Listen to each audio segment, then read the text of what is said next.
2 अक्टूबर 1904 को भारत के मुगलसराय में पैदा हुए लाल बहादुर शास्त्री एक प्रतिष्ठित भारतीय राजनेता और राजनीतिज्ञ थे।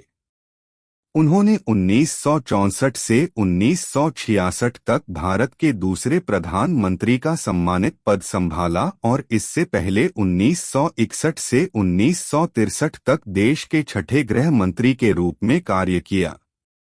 शास्त्री का प्रारंभिक जीवन ज्ञान की खोज और देश के स्वतंत्रता आंदोलन में योगदान देने की तीव्र इच्छा से चिह्नित था।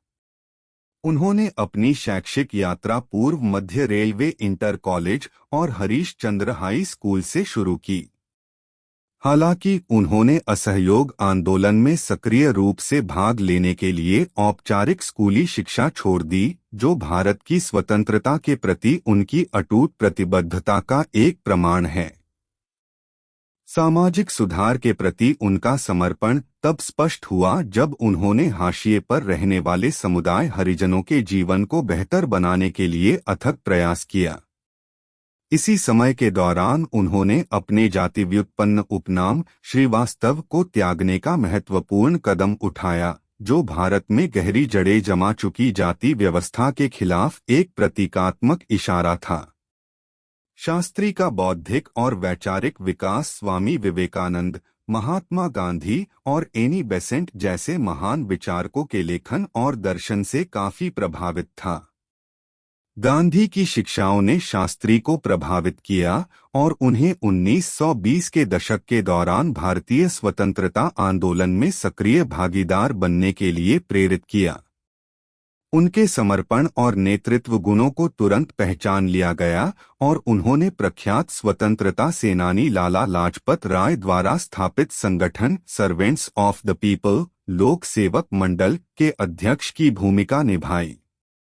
भारतीय राष्ट्रीय कांग्रेस के भीतर शास्त्री ने कई प्रमुख पदों पर कार्य किया, जिससे एक गतिशील और प्रभावशाली नेता के रूप में उनकी प्रतिष्ठा मजबूत हुई।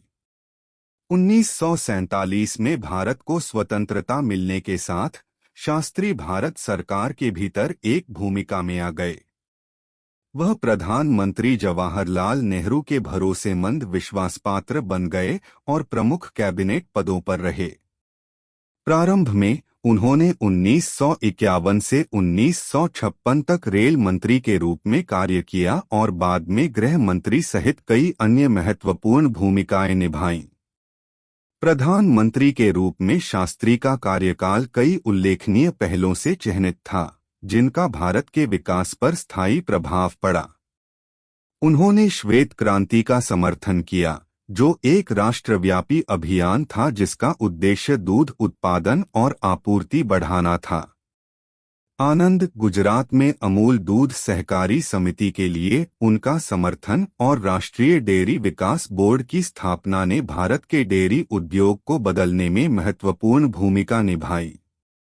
भारत के खाद्य उत्पादन को बढ़ाने की तत्काल आवश्यकता को पहचानते हुए शास्त्री ने 1965 में हरित क्रांति को उत्साहपूर्वक बढ़ावा दिया। इस कृषि परिवर्तन के कारण विशेष रूप से पंजाब, हरियाणा और उत्तर प्रदेश जैसे राज्यों में खाद्यान्न उत्पादन में पर्याप्त वृद्धि हुई। प्रधानमंत्री के रूप में अपने कार्यकाल के दौरान शास्त्री को भारत के इतिहास में सबसे चुनौतीपूर्ण अवधियों में से एक का सामना करना पड़ा, दूसरा भारत-पाकिस्तान युद्ध।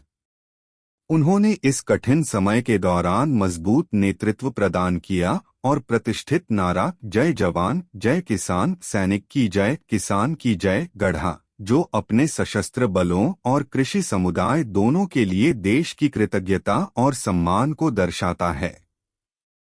दूसरा भारत-पाकिस्तान युद्ध 10 जनवरी 1966 को ताशकंद घोषणा के साथ समाप्त हुआ, जिससे आधिकारिक तौर पर संघर्ष समाप्त हो गया। दुखद बात यह है कि अगले दिन लाल बहादुर शास्त्री का निधन हो गया, जो अपने पीछे भारतीय लोगों के कल्याण के प्रति अटूट प्रतिबद्धता और देश की प्रगति पर गहरा प्रभाव छोड़ने की विरासत छोड़ गए। संक्षेप में, लाल बहादुर शास्त्री का जीवन और करियर भारत के स्वतंत्रता संग्राम के प्रति उनके दृढ़ समर्पण और स्वतंत्रता के बाद के युग में उनके दूरदर्शी नेतृत्व का एक प्रमाण था। संकट के समय उनके दृढ़ नेतृत्व के साथ साथ कृषि और डेयरी विकास पर उनके जोर ने भारत के सबसे सम्मानित नेताओं में से एक के रूप में उनकी जगह पक्की कर दी। शास्त्री की विरासत भारतीयों की पीढ़ियों को प्रेरणा देती रहेगी और उन्हें सादगी, अखंडता और राष्ट्र के प्रति निस्वार्थ सेवा के मूल्यों की याद दिलाती रहेगी।